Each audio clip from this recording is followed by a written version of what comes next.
Okay, this is section 9.2.3, and we're doing problem 9-88. We'll start with A, find the missing length or area. All right, so looking at A, I can see that we have the area because this is centimeters squared. So we know that this represents the number for the area. Also, it's inside the square, so that helps. Also, we see that two of the sides are represented by an X. So that means these sides are the same length. And because we can see that these are all right angles, we know they're 90 degrees. So essentially, we know we're looking at a square. Okay, so let's see, we can write an equation. So length times width equals area. And in this case, our length is x times the width, which is also x, and that is equal to 225 centimeters squared. All right, so we can rewrite this. So this is x squared is equal to 225 centimeters squared. And to find the answer to this, we need to undo this exponential relationship. And so we'll do that by taking the square root of both sides. So the square root of x squared and the square root of 225.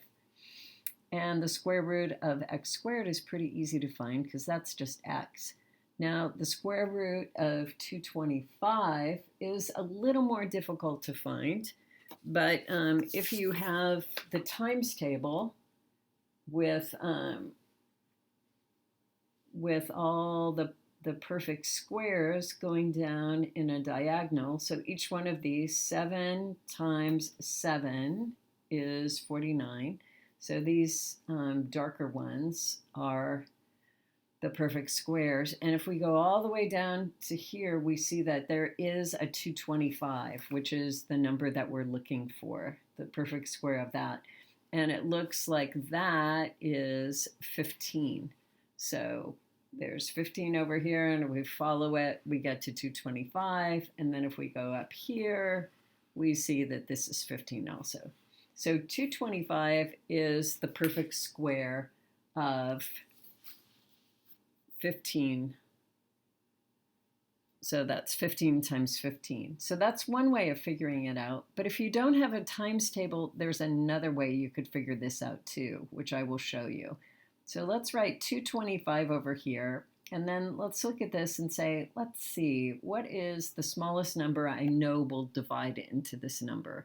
Well, I know it's a 5 at least because it ends in a 5. So I'll divide this by 5. 5 goes into 20 4 times. 5 goes into 25,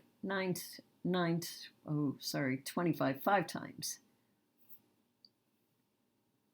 Okay, now I've got 45, and I know 5 divides into that again, and then we get 9.